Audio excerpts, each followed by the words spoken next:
Coming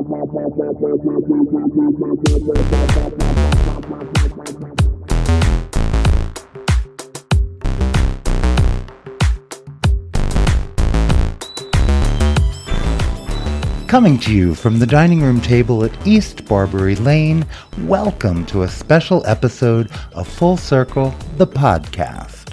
I am your host, Charles Tyson Jr. And I'm your host, Martha Madrigal. Our special guest today is an amazing talent with a story I can't wait to get into. It was my pleasure to see her perform on June 29th, rounding out this year's Pride Month. She managed to make a name and a place for herself on the gospel charts as a drag queen. And I assure you, we are going to church this afternoon. Flamy Grant, welcome to the Full Circle table. Thank you for having me. It's a treat to be here. I am so excited. I was hoping to do this before you were in Philadelphia, but you were traveling the country. Yeah, I've learned pretty quickly that trying to do interviews or podcasts while on the road is just a bad idea. It's a recipe for disaster because I travel alone. I don't have a manager. I don't have like a team that I'm with. It is literally me in my Mazda with, 8 bags in the back and 3 wigs. And so it's a lot. So thank you for waiting for a time when I'm, comfortably in my own home back here in Asheville, North Carolina. And yeah. Okay, course. Asheville. So that's not too far from where my family's from, which is Wadesboro. Waynesboro. Wadesboro. Oh, Wadesboro. I don't know Wadesboro. No one does. I mean, because apparently you can drive through the whole thing in 20 minutes. Like, by the time I realized we were at the other end, I was like, oh, I should have paid closer attention. I'll have to look it up. So you have an act like nothing I've ever seen. Honestly, I did drag myself 143 years ago. So I love a queen that sings live. You are a very talented musician and songwriter. Facts. Thank you.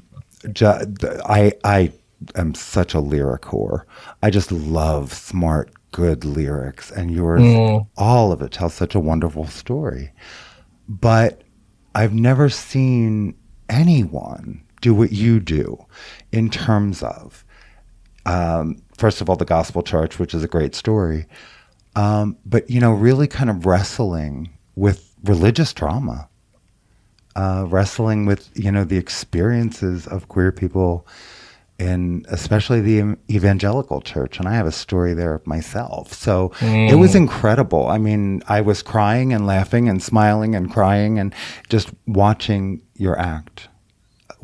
Thank you. That is so kind. And I'm honored. I'm honored to hear that and gratified because I do feel like so much of what I've had to learn as I've navigated this, career shift, is I haven't had much of a template for, I love drag. I love the art of drag.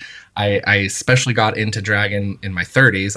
I'm a late bloomer across the board because, religious trauma. That'll do it. Yeah. When I finally started going to drag shows in San Diego, that's where I lived at the time, in my 30s, I just fell in love with it. And I was like, this is such an amazing art form and wow. But, I never really envisioned myself in it because I couldn't see myself out there doing stunts and splits and like shaka-ka-ka-ka-ka-blams and all that, Because that's all drag is anymore. No, I'm kidding. I'm too old. I'm too old for that, girl. Like those days are long behind me. So it's been fun. It's been really fun to realize and figure out that, hey, I can just do this my way. I can bring what I already have to bring and just package it in this art form and figure that out. And it's been a puzzle, that's been several years in the making. And I do feel like I'm just now really this year in 2025 kind of figuring out my thing, like, and seeing what works and feeling really confident in my shows now. I feel like the show you saw this past tour, especially, I felt like top of my game, you know, it's like, I know what I'm doing. I know how to communicate to this audience. I know what I want to say and what I don't want to say. Like, I know the things that we need to leave behind for these 2 hours, and let's not talk about a lot of the stuff, but really specific points, you know, in the narrative to hit and make sure, let's definitely like explore that religious trauma, but maybe a little more briefly than I have been doing in the past, in past shows. It's like, let's not dwell on it too long, because especially in the year 2025, like, we're not looking to sit in that for a real long time, you know, like, we need not necessarily escapism, but we need a moment to like remember what resilience feels like, remember that we are powerful, we are strong, we have each other. Like, that is where our strength comes from, is our community. And so I'm really trying to focus mostly on those like points, you know. An important point about our resilience is it's almost always collective. Absolutely. You know, it's not an individual thing like it is for so many, you know, the rugged individualism within the queer community. That's a tough one. But, you know, when we do stand together and see each other, which happens, you know, for moments at a time, it's magic. It's magic. Truly.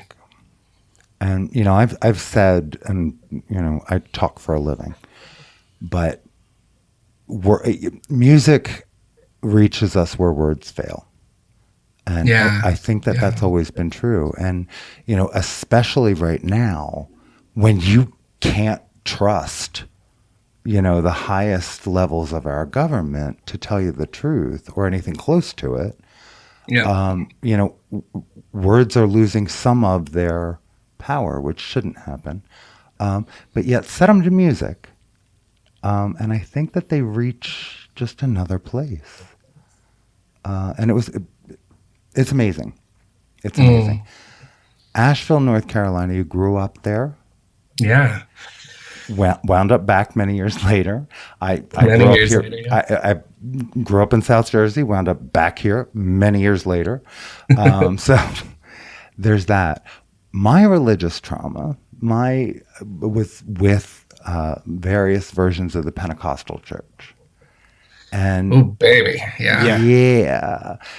And not my parents, but my sibling, who is still, you know, kind of very involved, but the sibling that I worshipped, you know, the sister that I just worshipped. And so I tried to follow along, and, you know, she was kind enough to throw me an exorcism at one point, and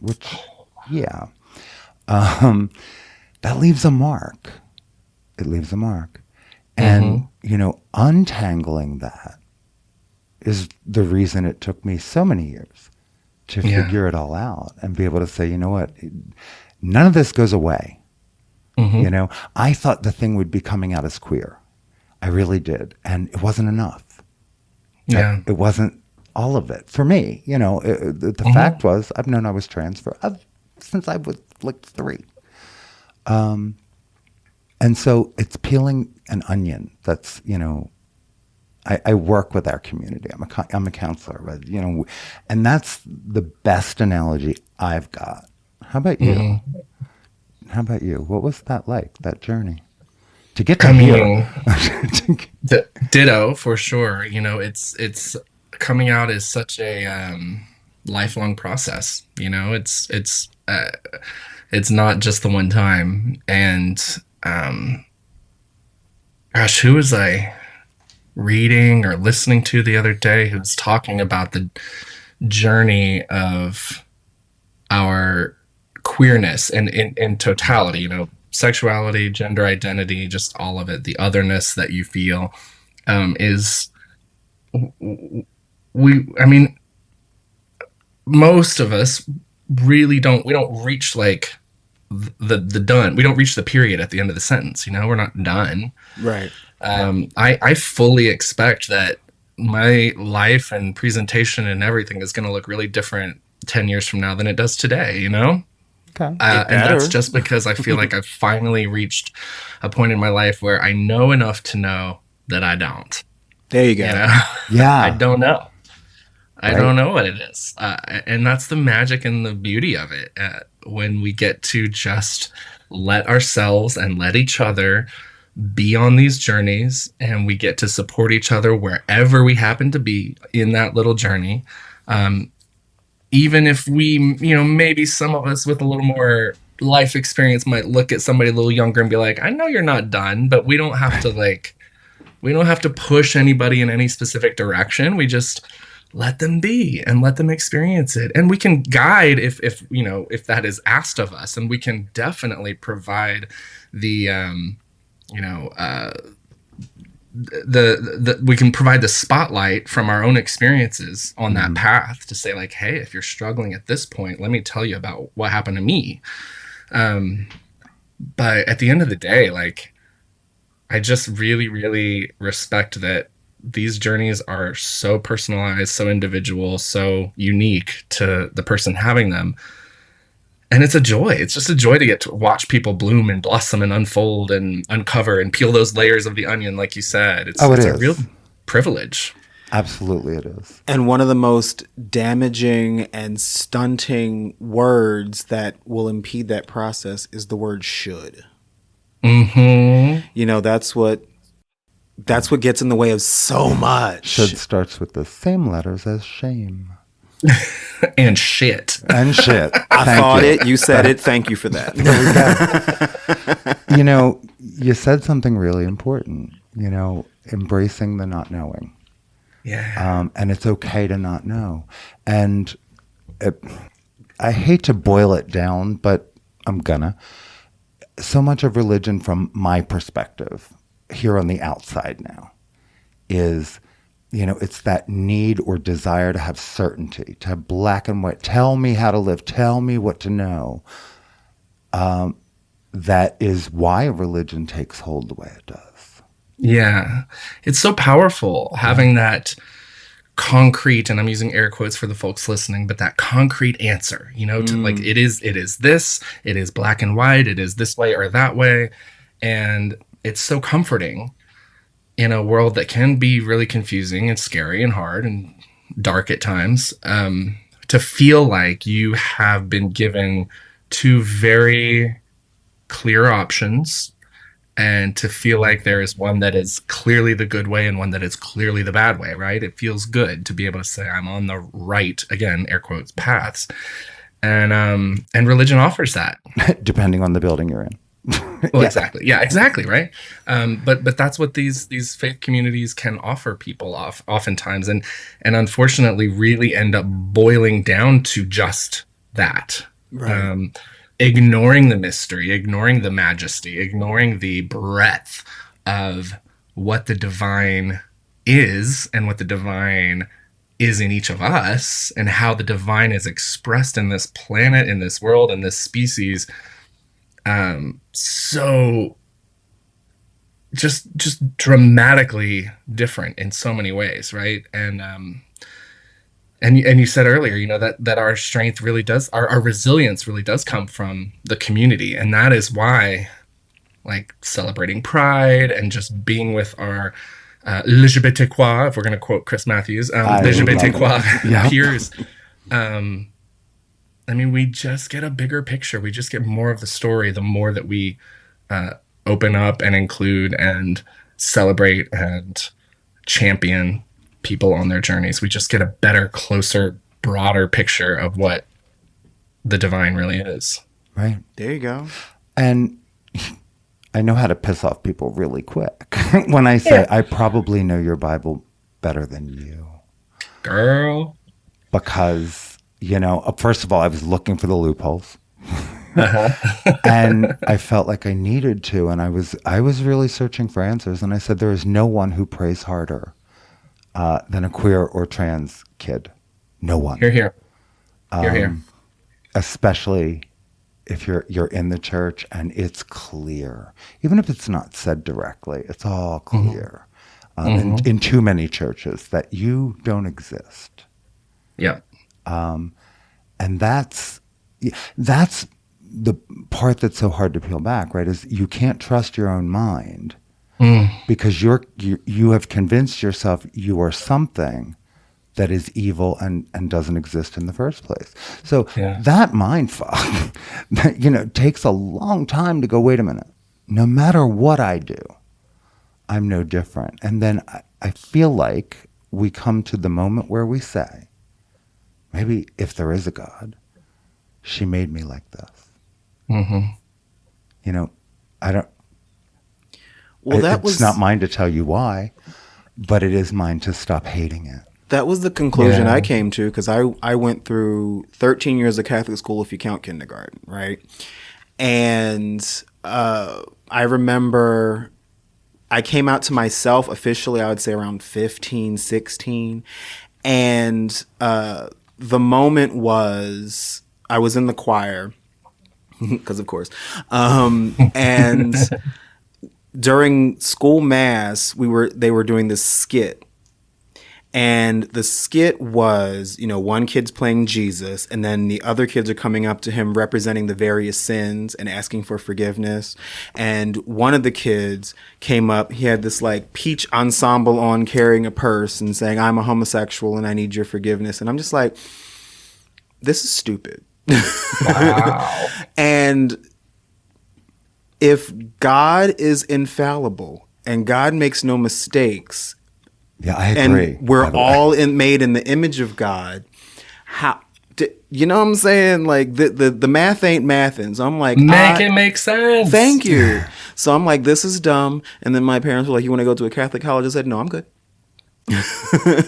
And I had time to like pull myself out of everything. And that's when I realized, I believe in, I call it the universe. I don't call it capital G God. I call it the universe. It's ultimately the same thing. And also I realized like all the religions are right. No one's right. Everyone's wrong at the same time. You know what I mean? Yep. It's so this whole like basically, how can you have a concrete answer to an abstract question? You know what I'm saying? Yeah. Yeah. How can you talk with certainty and in facts and truths about something that you believe? Right. Thank you. Belief by default is not true. Right. Belief is an untrue thing because it can't be. It can't possibly be. Otherwise, we would use the word truth. Right. And that's why we have to use the word believe, because that's something we hope. Right. We hope it's true. Right. That's what faith is. Faith in that thing. Yeah, I'm exactly. gonna trust in that thing, but I can't know it and I can't prove it. Thank you. And so why am I trying to do those things? Right. Why am I wasting my one wild precious life? Thank you, Mary Oliver. Right. To try to prove something that I can't. Like it's a whole different mindset when you finally do come to that place where you're like, oh, Right. I don't know. And guess what? I don't need to. Yeah, I'm going to live a gorgeous, beautiful, full life without knowing. right. And that is going to be fine. And the fear that gets instilled in so many of us in these really cult-like religious spaces, the high-demand religious stuff, is that there are horrible consequences, right?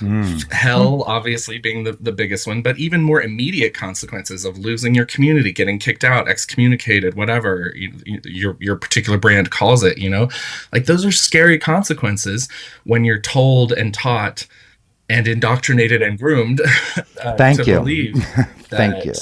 that there is only one way, that there is only the binary, and that you have to choose the good over the evil and all that. So I hear you on that. It takes a long time to unravel and extract yourself from the clutches of that kind of that grip of the requirements of certainty. Yeah, it's nobody's asking you to be certain, baby. Right. And just the idea of like, actually, that's not true. That's the thing. There's money in certainty. There's a whole business that can be built around selling certainty. Right. And that's the part I see. Yep. Right. Some of the best conversations I've ever had have been with theologians and biblical scholars, as long as we can agree to this.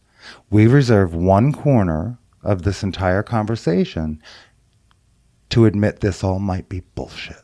If you can't say that, we can't talk. Can't talk about it. because that it's not possible. And that's, that's the other part of the draw in, isn't it? If you question this, you're questioning faith, you're questioning God. If you question God, you're going to hell. What a circle. What a circle for queer kids to either be, trapped inside of, or, that day they realize they're on the outside of it. Yes. Yeah. And you have 2 interesting songs, and I want you to tell the story. Well, more than 2, but well, I mean, I find all of them interesting, but the one that hit the gospel chart, is kind of about the folks who stay. Mm-hmm. And then you wrote another one that really, really touched me. That was about the folks who have to go. Mm-hmm. I think they're both important. Yeah, I do too, and that's kind of why I still do them both in the shows, and why I tend to end my set with them, or I have been this over the past 6 months or so, ending my set with those 2 songs back to back. I end with Good Day because it's the one that's expected of me every show I do, because it did hit #1 on the iTunes Christian music charts. And I love that. If people know about Flamy Grant, they know about me because of that whole story. It's been a while since I sat with you, without a knot in my chest, though. It's been a while since I wanted to. I always felt a little oppressed, oh, it's been a while.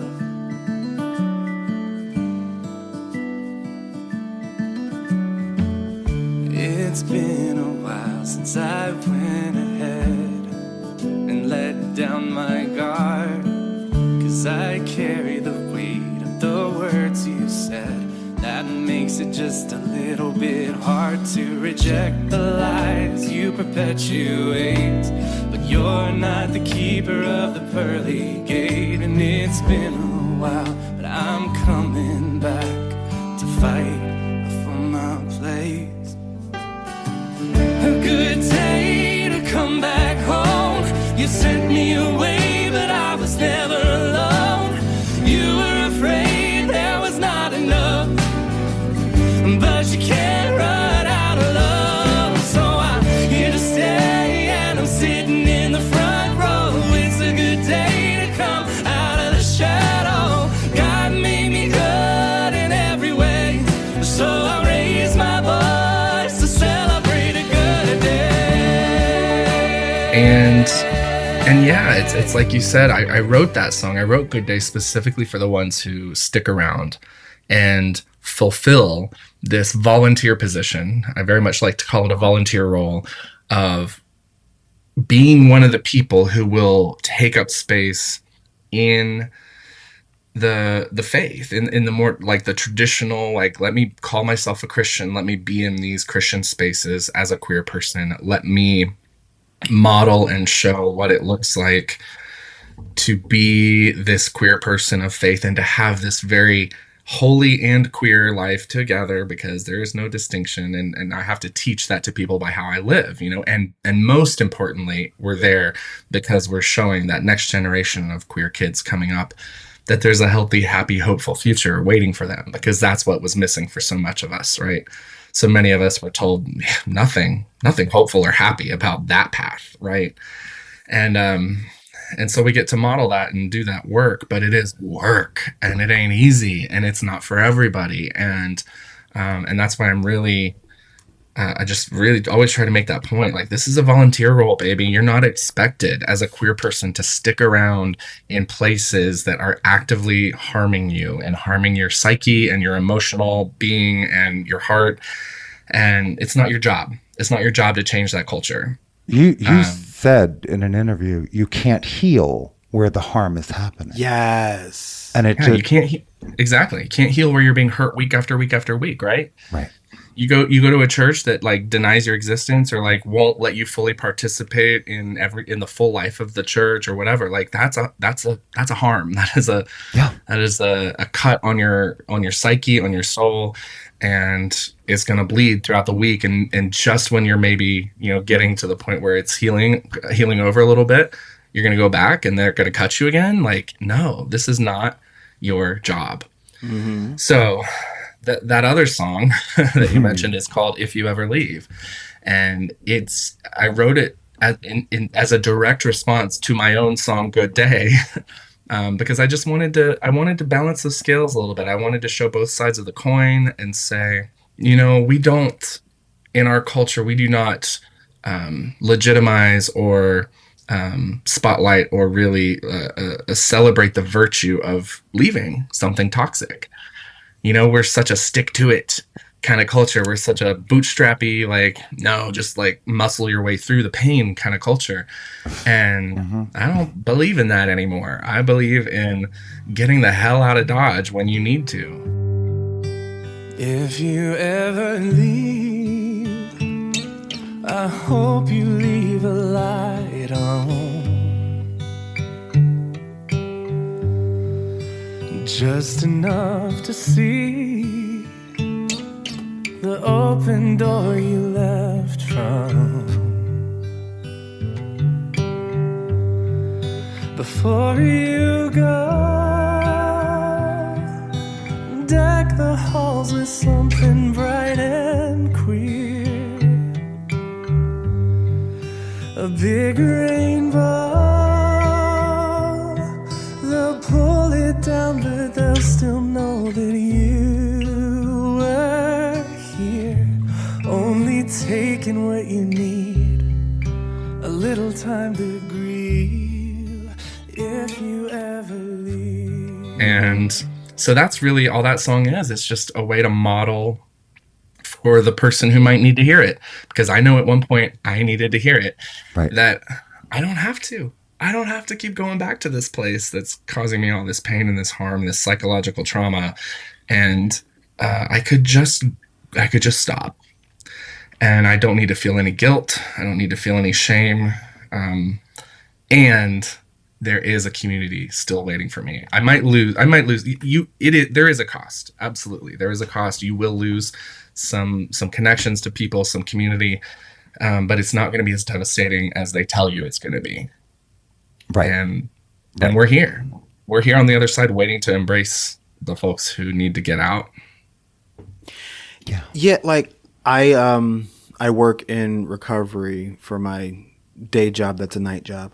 And yes, there's always a cost, but I look at it as, and this is what I say to the clients, you look at it as an investment. And any investment you make in yourself is always a good investment. I love that. You know what I mean?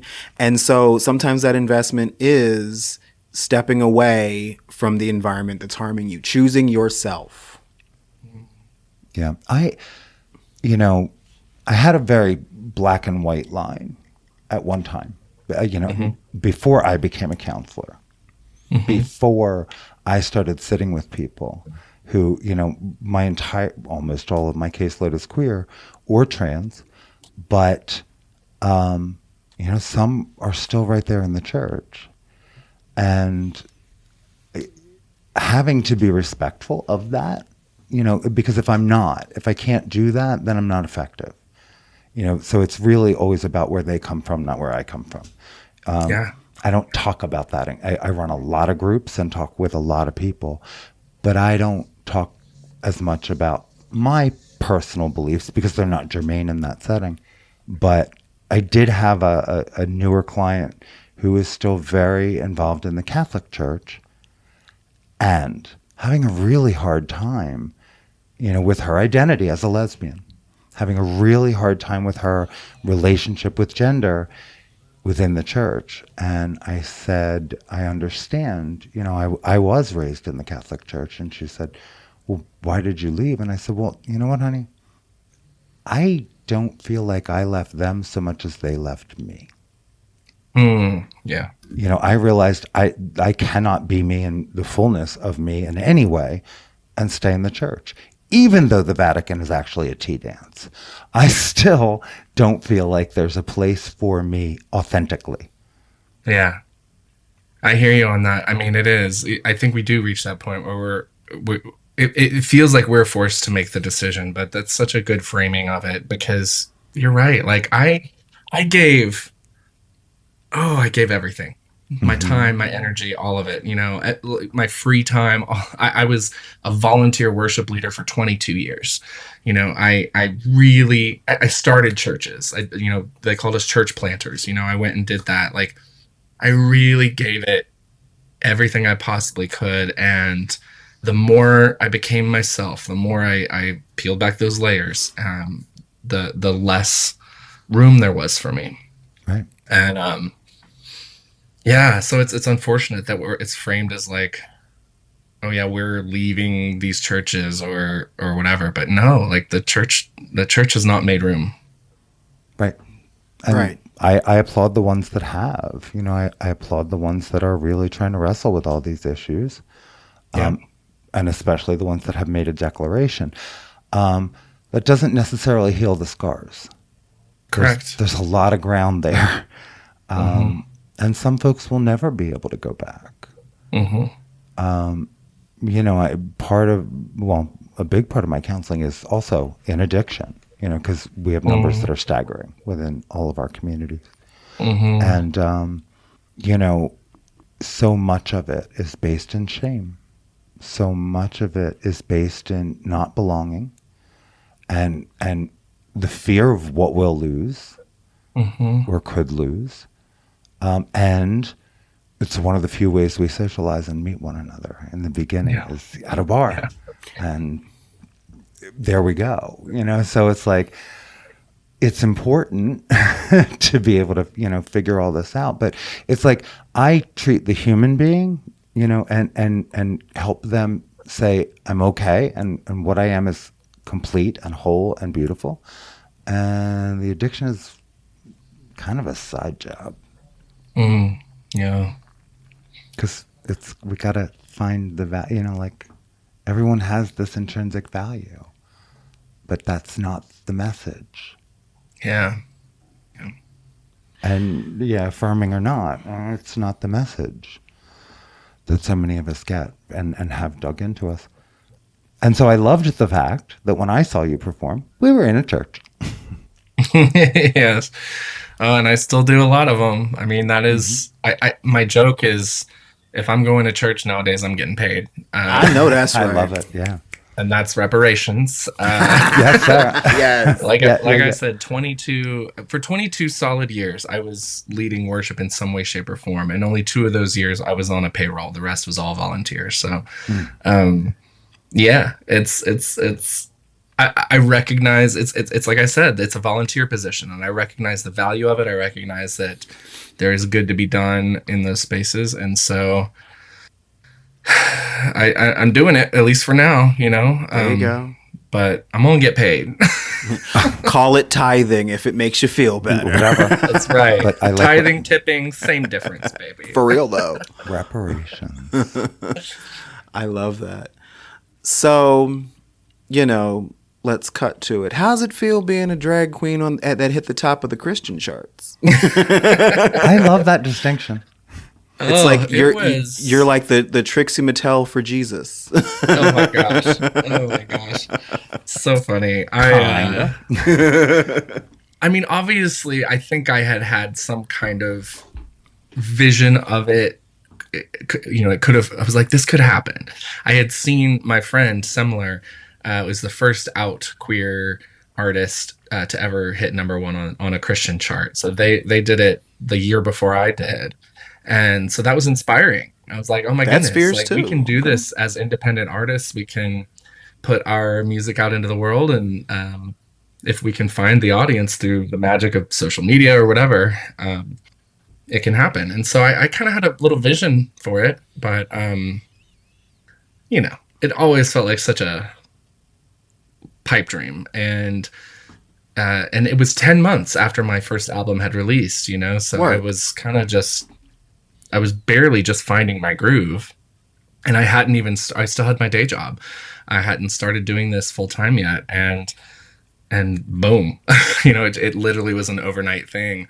I mean, it's like they say about overnight work though, right? Like you have to work years and years to be an overnight success, right? Exactly. So, I just woke up, the next day and I had the #1 record, and Rolling Stone was calling, and like the Today Show, and like it was crazy. And I recognize that all of that is, it's a tool to be used. Like all that moment in particular was just, it was irresistible, I think, for all these publications to be able to run a tagline or a headline that said drag queen tops Christian music, because that's the moment we're in, right? We have very clearly pitted queer people, the LGBTQ plus community, and it's specifically drag queens for some reason, against this like institution of Christianity. Well, and yeah, I know, right? You had me at drag queen tops. It was like, that's the other joke. Is like, I've never topped anything in my life, honey, until that chart. Okay, like until that chart. I love it. That's fierce. Yeah, it was fun. It was crazy, and I was like, I better capitalize on this moment, because I really do want to do this full time, make this my career, and so I did. I dove in. Quit the job. I was already in the process of quitting the job and moving back here to North Carolina, because this all happened in 2023 when I was still in San Diego.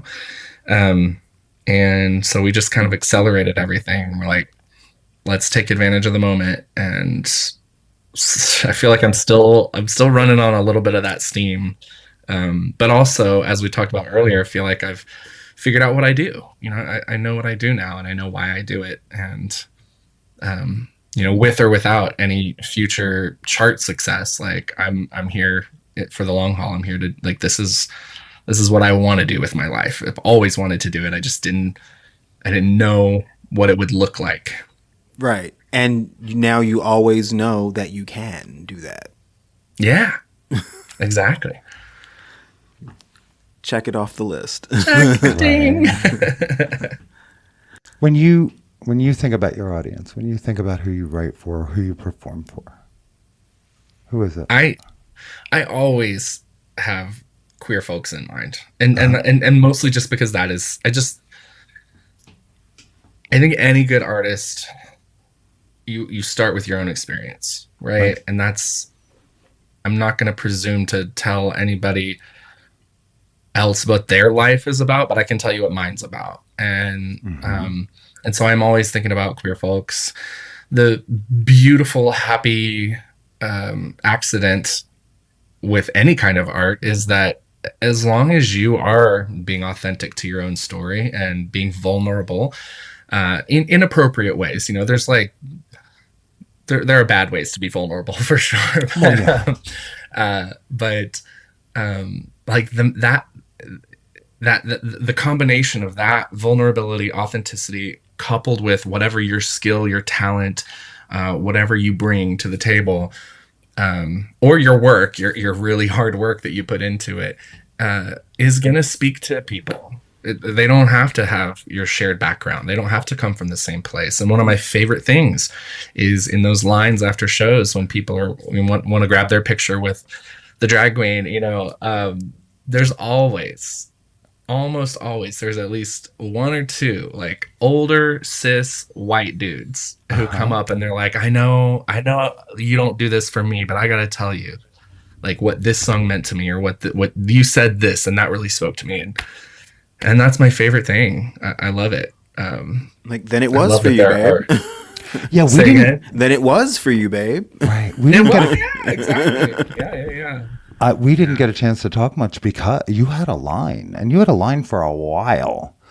Always. And I wasn't going to get, I didn't want to stop that for anyone, but I had, given a speech out it was ridiculous heat that day. Oh, and it was, I came home and rang myself out and changed my clothes to get to your show.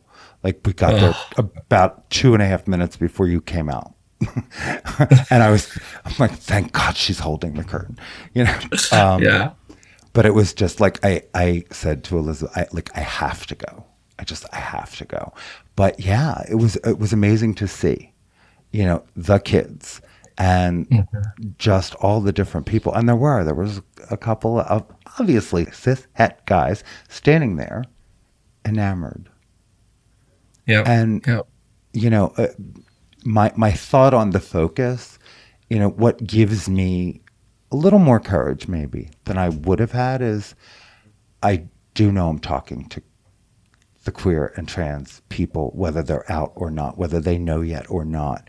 That's who I'm talking to. And so if you have an opinion about what I have to say, I can turn to you with full sass and say, I was not speaking to you. Yeah. But thanks. Yep. And then Absolutely. keep going. Right? And then just keep going. And keep going. Yeah. But hey, if you got something out of it, that's good. That's great too. But otherwise, get out of my way. Exactly. I mean, Jesus himself had that. Remember, he said, I have not come. I don't remember the exact phrasing of the verse, but I have not come to. He drew a clear line. He said, I haven't come for this group. I came for this group. And I do that every day. I'm like, look, you don't, I love it. I love if you resonate and we don't have a shared background or we do, there's always we always share something, but sure. If you're straight and you resonate, I love it. That's phenomenal. It's maybe not my primary concern when I'm thinking about what I do and who I do it for, but I'm glad that you're there. I'm really glad you're there. And I hope that you take it as well. And, bring it to your community and then bring your folks back to the show because that's how it works. I was amazed. Just the power in your voice, by the way. And the fact that you didn't take a break. I think you might have had a sip of water, but you did not take a break. You held that stage for the entire performance. And thank you. What you do vocally is, truly spectacular. Thank you. I don't know how you did that. Girl got some pipes. I'm sipping water now. I like to say I was blessed with a big set of lungs. And I've learned that's another thing I've kind of learned about the job is that I don't like doing an intermission because I feel like I lose the momentum and I have to build back up again. So I like the 90-minute set. I get to do a full, complete arc. I get to do what I want to do, and there's no interruption. And so it is tiring, and especially on my 43-year-old body. I'm like, I'm realizing, I gotta do some breathing exercises a little more and all of that. But it's a lot of fun. And the other thing I've learned is heels, girl. I used to do it in the 6-inch stilettos. Yeah, so did I. But then I realized I was like, most drag artists go out for a 3-minute number in stilettos, and then you kick them off backstage, and I'm standing up there for 90 minutes straight. And so I realized, no, we're gonna find another way. So thank goodness for those sparkle boots that they make with the wedges. I was gonna say you looked really, they were perfectly cute, and you can stand in them. Yes, because I used to carry my shoes to the edge of the stage and put them on. Yeah, exactly. And there were even shows where I would kick them off. I'd be like, after the first song, I would be like, okay, I've proved I can do it. They're coming off now, and I would do the rest of the show barefoot. Yeah. Your Patty moment. Yeah, exactly. I love it. Well, going back to the idea of authenticity, that's what makes good art.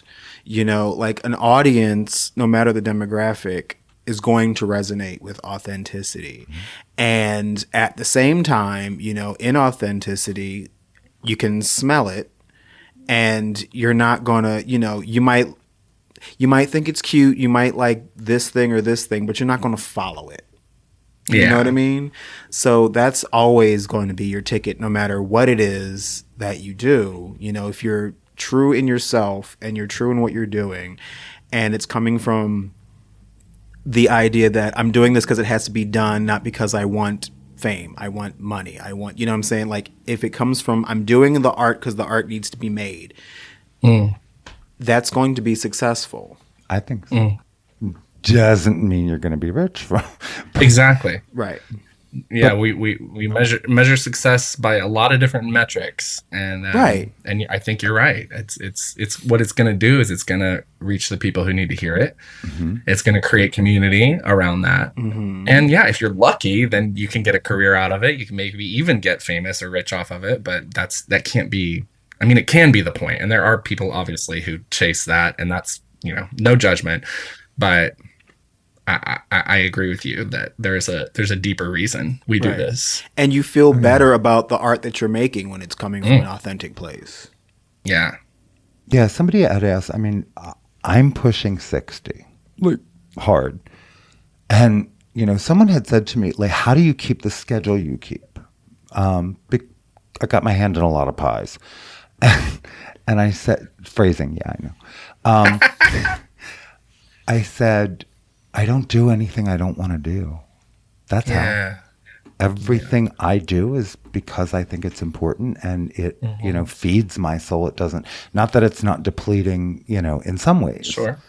But it's also work that keeps me moving.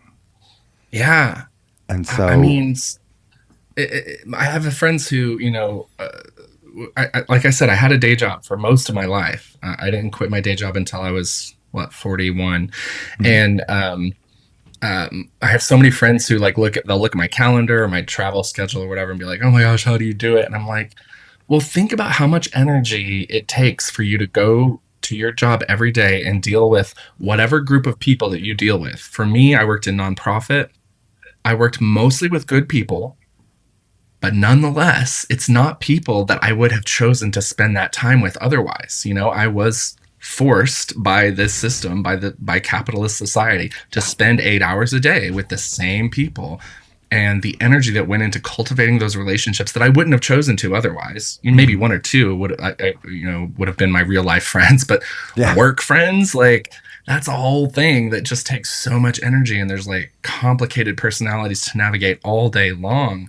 And I'm like, I don't have to do that anymore, like, at all. Most of my time is actually spent alone. Like, I'm on the road, like I said, by myself. I drive myself on tour. I don't have I wish my husband could come with me, but he doesn't like it. He likes to be in one place. So for now, at least, that's what my life looks like. And I get those drives, those 5-hour drives between gigs are replenishing for me to just have that alone time in my car. Sometimes I don't even put on an audiobook or music. I just literally sit there like a weirdo and drive in complete silence. I love that. Like, it's life-giving. So, it's give and take. It's an exchange. So the energy for this job comes from the fact that I am not spending my energy in a whole lot of ways that I used to spend it. It's the difference between a job and a career, I guess. Yeah. and a passion, okay. And passion, yeah. That's I part would of even- it. Purpose, passion, all of it. I might even say calling. One might even say calling or ministry. Yes. I mean, Yes, literally. one might. Look at you. Yeah, that was going to be my next question was, is your husband involved in your work at all? Or do y'all... Or is he just a fan? So I do have a one-woman cabaret show that I do that's different from what you saw. And most of what I do is traditional. I'm a singer-songwriter who happens to do it in drag. So if you've been to a singer-songwriter folk concert, then you know what to expect if you come to a Flamy Grant show. It's just going to be a little flashier, maybe. Right. But I also do more traditional, solo drag queen cabaret show with skits and comedy and monologues and crowd work and all that good stuff. Sure. And so in those, my husband sometimes will do a little trivia game with me because he used to host trivia at one of the gay bars in San Diego. And so he'll come and do a trivia where we pull somebody from the audience and they compete against me. And we don't tell them beforehand that it's going to be Bible trivia. Oh, Jesus. I love that. We ask for a volunteer and say, hey, who wants to, are you smarter than a drag queen kind of thing? Right. And then they get up there and by the way, all this trivia comes from the Old Testament or whatever. So yeah, he loves drag too, and he's very invested in what I do. He provides a lot of input on the looks and the wigs and all of that. Work. But no, we have separate lives, separate careers, and he likes being anchored to one place. He loves being in the same community all the time. He's a server, bartender, and so he's just that's his personality. And we did try it when we first moved back to North Carolina, right after the album hit #1. He didn't have a job here yet, and I was like, just come on the road with me, let's see how it goes. Right. And about a month in, he was like, yeah, not for me. Okay. Yeah. I want to stay married to you, so let's not do this anymore. Exactly. Yeah. Dolly Parton's husband stayed home, and Right. she got out there and did her thing, She did. and still does. But he was her rock at home. Mm-hmm. Yeah, And I feel that very much. Like, and like I said, I'm home right now for about 3 weeks, and it's just wonderful. We went this morning and got tires on my car. Like that was the big thing for today. But like we did it together. We had brunch while we waited for the tires to get done. So. As one does. Right. Yeah. How do you navigate spending so much time away from each other though? We love Marco Polo. Do y'all use that app? No. Oh yeah, the beach ball thingy. Yes. Okay. It's a video. It's a video app. So it's you're not video calling. You're just leaving video messages for each other back and forth, and it's great because our timing so rarely lines up. Right. I'm so glad someone besides me knows what that is. Yeah. We use that a lot. And then we obviously do a lot of FaceTime and calling. And then we've really realized that actually I've heard a lot of couples who do this kind of work say like 2 weeks should be your max amount of time apart before you like reconvene in person. We're not there, and we don't have the finances to really be there for him to like fly out every 2 weeks to wherever I am. But we've realized that there is a limit, especially this year. I did like a 6-week run in April. And then I just finished a 5-week, the Pride Month run that you saw. And we've realized those are too long. That's too long to be apart. So we're going to make sure that I think 3 weeks is probably a good max amount of time for me to be away. But he does come out for different things as well here and there. So he actually was with me on the West Coast in April for about a week, and that was great. And, we're going on a cruise, our first ever cruise, in 2 weeks, where I'm performing for this group called the Mama Bears. It's like mothers, you know them. I know who they are. Yeah. Mothers who are allies. So I'm going to go perform for them on their cruise, and they kindly and generously paid for Chris to come along. So we get to go do that together. So that'll be nice. I love that. That's exciting. Fierce. Okay. I collect memes, and a lot of them will come from the Mama Bears, the messages and I'm like, all right, there we go. Love that. Yeah. They're great. I love that. That's awesome. I didn't know they had a cruise. Yeah, me neither until they asked me to come on it. So I said, yes, Brilliant. That'd be great. Brilliant. Yeah. Susan Warner. We're waiting for Trout Fishing in America to do another one because they haven't in years, but they're friends. And we're like, all right, if they do it, maybe we'll get on a ship. We have never been, but maybe. Yeah. I'm a little nervous, not going to lie, but I'll take it in stride. You're coming back to Philadelphia. Is that right? Yes. Actually, it's going to be on Halloween. Really? Yeah, at the Falzer Club. So we're doing a Halloween show with my friend Heather May, who is Chris Matthews' partner. Yeah. Yes. So we have a lot of fun. Heather and I do. We have a lot of fun when we're together. And so we decided, let's make this a spectacle and make it a big Halloween show, because that was the date that was available. So we were like, let's do it. Okay. So that should be a lot of fun. Costumes, the whole nine. Oh, I love it because Elizabeth and I were talking about that, and we have some notice to gather up some folks, and I love that. Yeah, good. So I have a question. So you are heavily in the Christian music scene, the folk music scene. You are a drag queen. So how much, if any, because those community, the folk community especially, can be very supporting. Yeah. How much pushback have you gotten? Oh, I mean, plenty. But not from people who matter. Not from anybody who's paying my bills. Good answer. I mean, I get it obviously all the time online, and that is easy for me personally to just let that slide. I'm an Enneagram 8 personality type, if that means anything to you or to the listeners listening, which just means that if I don't know you and you're critical of me or my work or whatever, whatever. I don't know you. Like, your opinion means bupkis. Right. But if somebody I respected and loved and trusted came and was critical or had something to say, it would absolutely cripple me. So it's like, that's the flip side of it. Right. But yeah, no, it is an interesting, you're right. It's those three kind of communities. And I honestly spend most of my time, I think, with people in the folk music community. And I think that is because it's where most of my heart is. I mean, I've been writing songs since I was 9 years old. I've only been doing drag for 5 years. So while I love drag and I love the drag community, I just have more connection, I think, to folk singer-songwriters. And so I love that space. And that's where I hang out. I go to conferences. I go to, competitions. I submit my music for competitions, all that kind of stuff. And it's a lot of fun. But I spend a lot of time in those other two circles as well. And it's nice to be reminded on a regular basis that there are churches out there doing really good work. And those are the ones who obviously call me and bring me in to sing to their congregations and their communities. And then I love any chance I do get to interact with other drag artists, because those are more rare.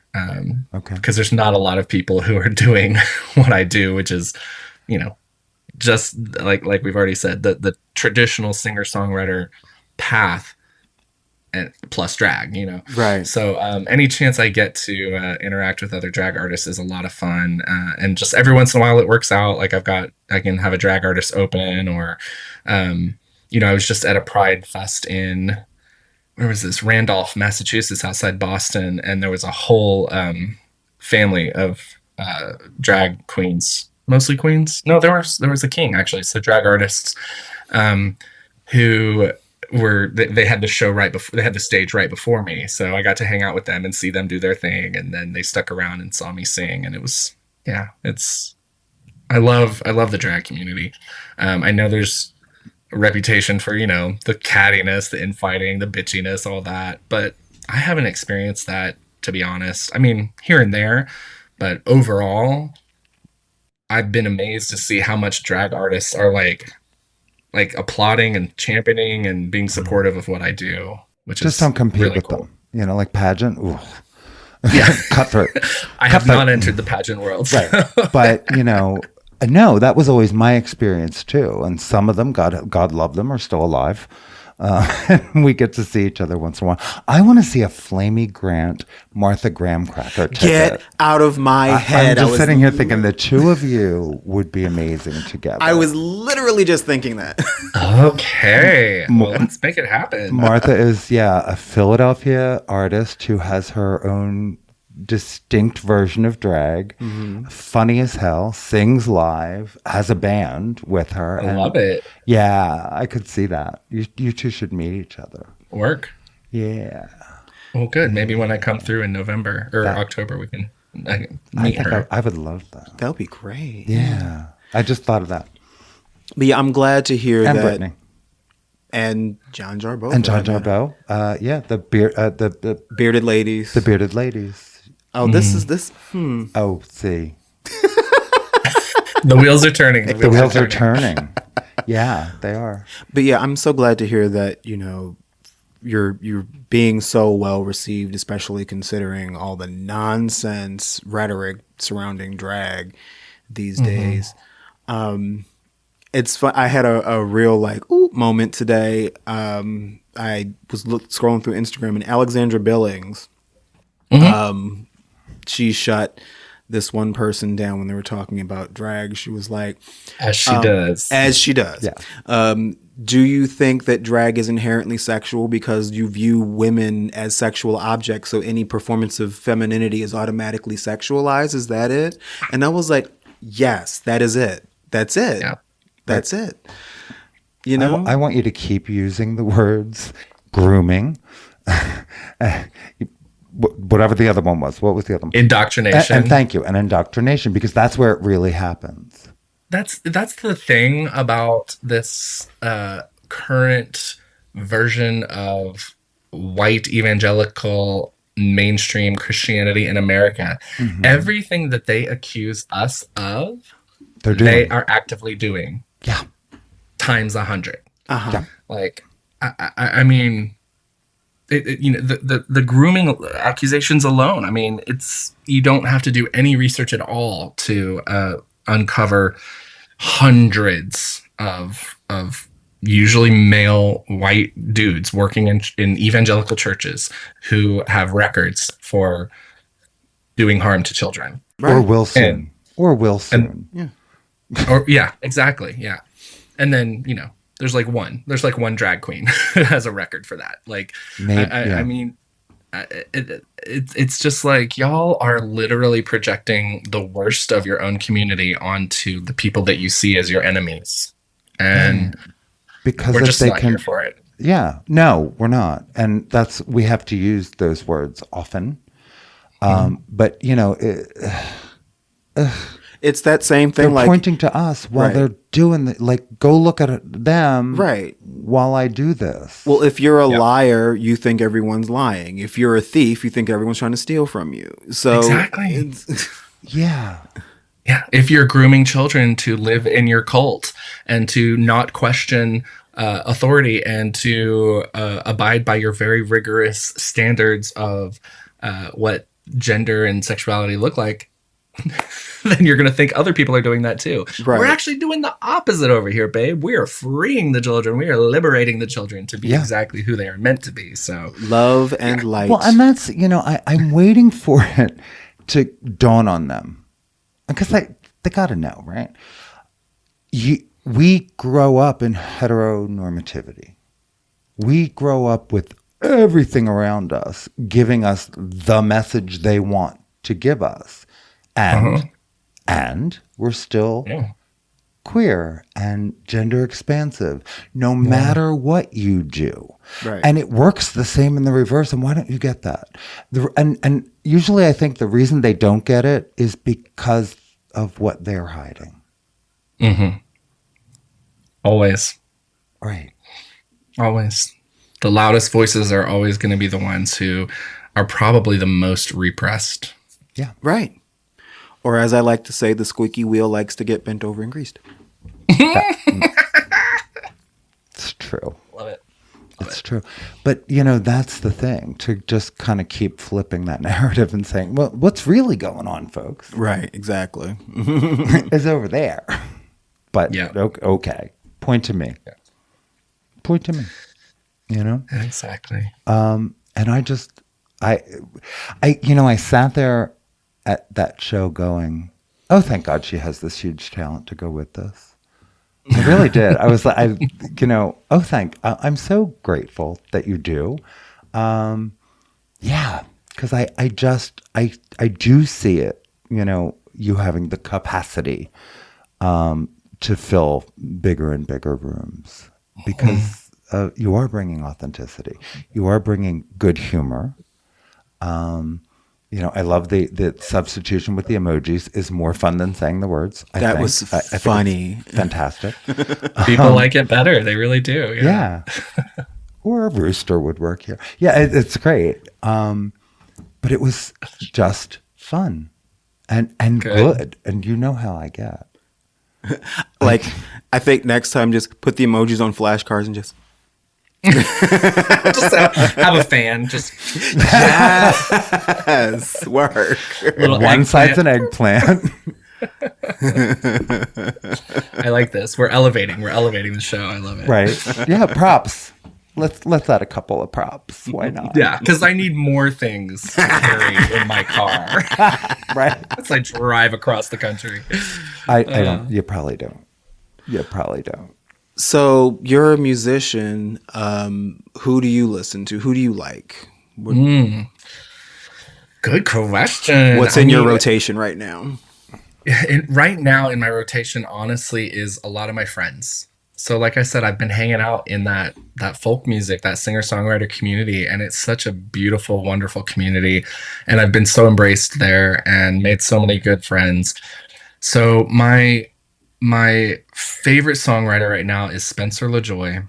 They are a queer artist who's now based in Northern California and but comes from Michigan, and just truly the best lyricist I know out there right now.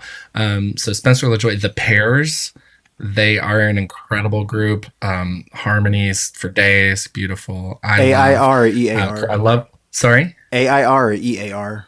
uh, AIR pairs. Okay. PA, and they get that name because it's three in the band, and two of them are twins, and the third one is also a twin, but they're twins, just not in the band. So they're pairs. That's the pun.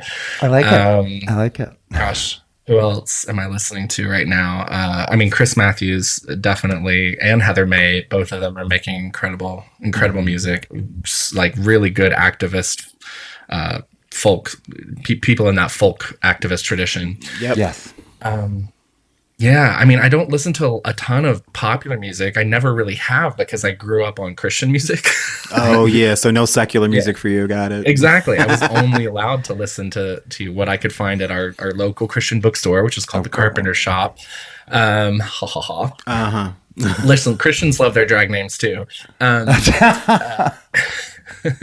So I grew up on Amy Grant and Jennifer Knapp and Caedmon's Call and all that good stuff from back in the day. And then when I did finally start listening to, reaching outside the world of Christian music, what was big was Lilith Fair. It was like 97, 98. That's when I started finding, music that the broader world was listening to. And so it was those female singer-songwriters, baby, I've always been drawn to. Sheryl Crow, Tracy Chapman, Sarah McLachlan, Natalie Merchant is probably my favorite songwriter of all time. Okay. So yeah, I dig it. That's it. I like it. Yeah. Great stuff. So you moved back to Asheville. Family is still there, is that right? Yeah, most of my family's in the area. Mostly around here. Is that, obviously this was the religion of mom and dad. What's it like now? It's tricky. Okay. My siblings, we're really tight. So it's really nice to be close to them again and be connected with family that way. And then the rest of the relationships are tricky, and they have, they each look different. Sure. I have more interaction with, one parent than I do the other. And that interaction gets kind of, limited to the things that we can handle together, and there's growth there, and there's lots of room for growth for sure. I'm just taking it day by day. Right. That's all we can do. That's all we can do. It's tougher and tougher right now, because it really is. People who were never political suddenly got political, and I don't like the politics, and so it's really hard to have a conversation for very long. Yeah, because your folks want me dead, so it's kind of a non-starter, for me. Exactly. And it's tough.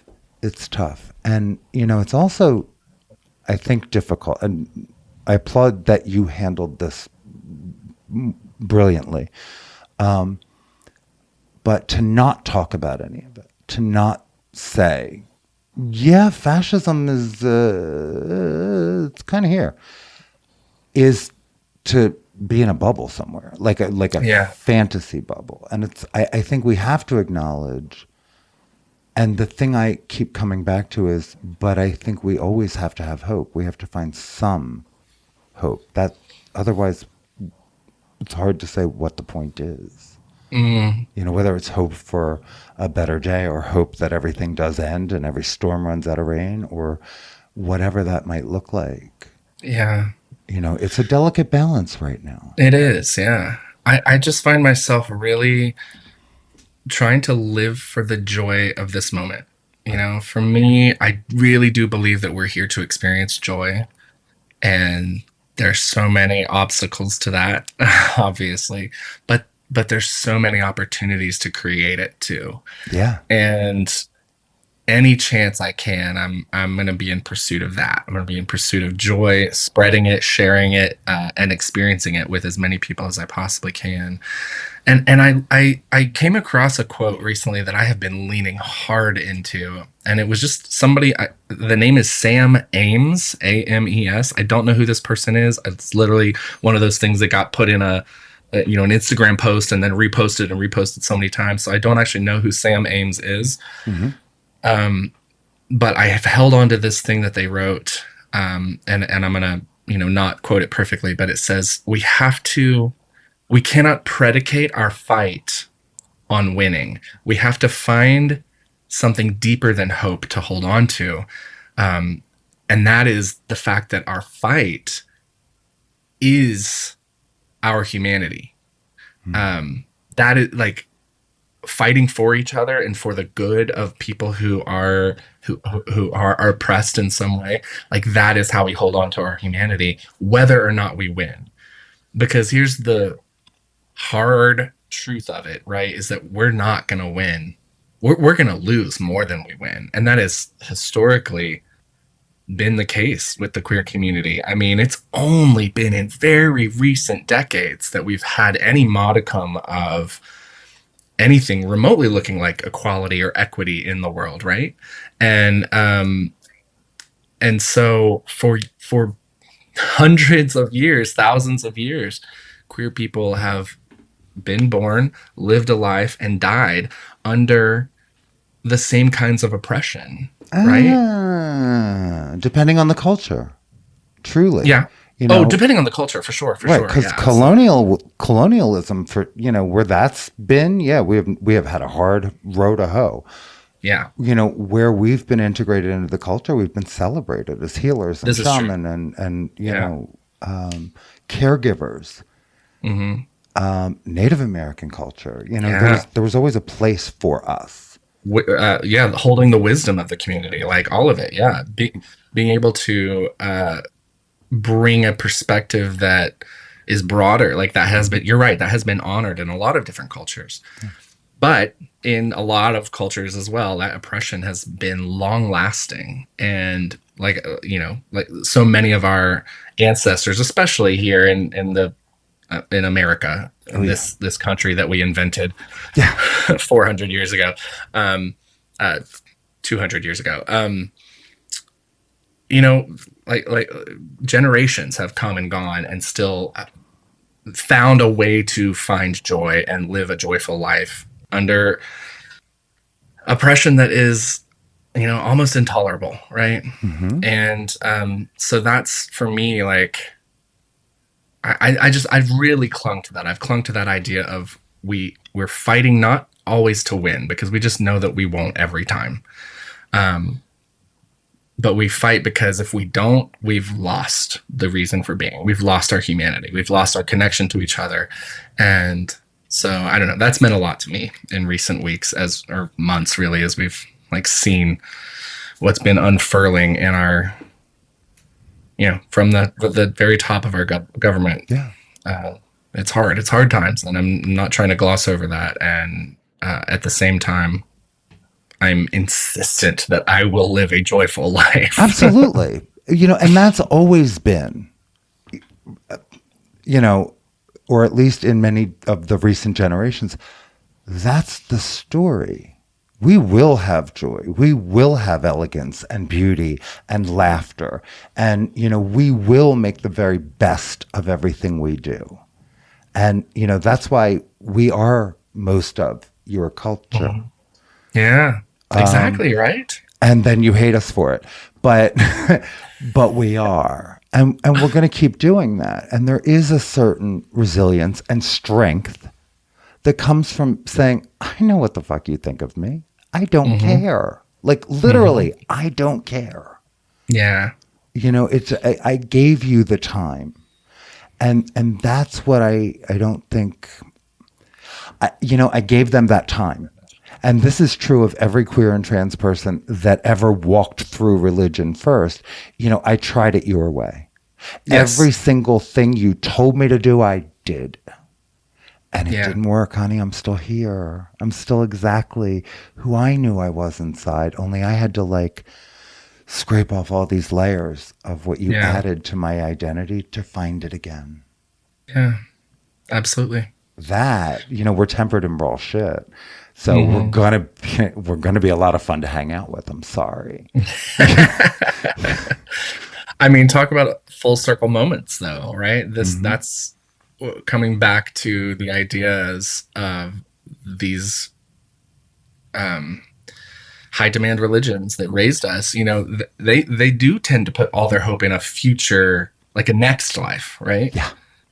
Everything sucks here. It's hard here, whatever. But heaven's gonna be fill in the blank, right? Like the golden streets, the pearly gates, all that. And I think that is another shift that we bring to the culture is like, I don't know what, maybe. I mean, I hope so. Right. But I'm not going to count on that. I'm not going to waste, again, sorry to keep quoting Mary Oliver here, but I'm not going to waste my one wild and precious life hoping that I'll get some mansion with, I don't even really want like golden streets. Like that does not appeal to me. Not at all. You know what appeals to me? Drag brunch, hanging out with my friends, having a cocktail, just participating in life. Yeah, all of that. So I'm going to have my heaven now. Thank you very much. Right. And if there happens to be another one later, cool. But I'm not going to miss the opportunity to experience that joy here and now. Right. Yeah, and there's a cornerstone right there and a philosophy, and to have come through so much of it. But that's the thing. You did.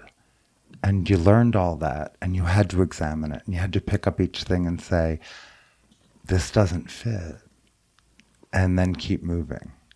So you get to joy. Yes, absolutely. And thank God you did, because too many folks in our communities don't get there. I know part of your story is having put yourself in Exodus, and I tell everybody just go watch Pray Away on Netflix. Just go find the story and watch it.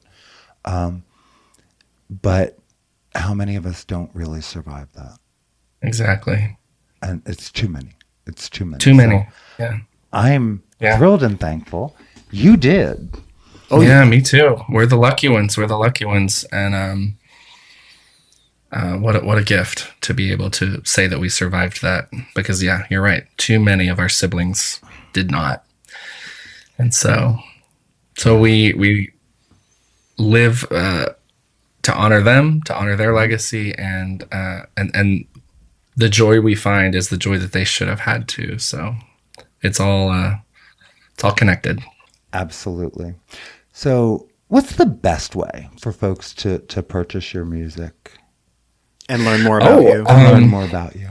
Honestly, whatever way is easiest for people to listen to it. So if you're already a Spotify subscriber, do it there. Obviously, there are ways that support artists better than others. That's what streaming. I'm asking you. Artists don't make nothing from streaming unless you're, I don't know, Taylor Swift. I'm sure she makes some good money from it, but indie artists don't. So if you do care about that kind of thing, just buying the music on Bandcamp, or purchasing, coming to a show, honestly, is the best way. Like come see me when I'm in your area, buy some merch at the merch table, that kind of thing. But at the end of the day, if you're streaming it on Spotify, that's still going to help in a lot of other ways with algorithms and that kind of stuff too. So don't stop streaming, but right. Yeah. And if we wanted to learn more about you, where could we follow you? I'm just Flamy Grant on all the things. I'm the only one out there. Real easy to find. Flamy Grant. And my website has all the information about where to find me on the road. It's Flamygrant.com. And I hope folks will come to the shows. That's where we have the most fun. Absolutely. And we're going to plan for October 31st here in Philadelphia. I love that. It'll be so fun. Flamy, thanks so much for taking this time. Thank y'all. I really appreciate you having me on. You are a singular talent. Thank you. And here's hoping the next time we sit down and talk, it's, because you're making time for us, because we met you before it all just took off even bigger, because I adore your work. Truly. Thank you so much. Really appreciate y'all. You have been listening to Full Circle, The podcast. I'm Martha Madrigal. And I am Charles Tyson Jr. Thanks, and we'll see you next time. Bye, everyone. Full Circle is a Never Scared Productions podcast, hosted by Charles Tyson Jr. and Martha Madrigal, produced and edited by Never Scared, executive produced by Charles Tyson Jr. and Martha Madrigal. Our theme and music is by the Jingleberries. All names, pictures, music, audio, and video clips are registered trademarks and/or copyrights of their respective copyright holders.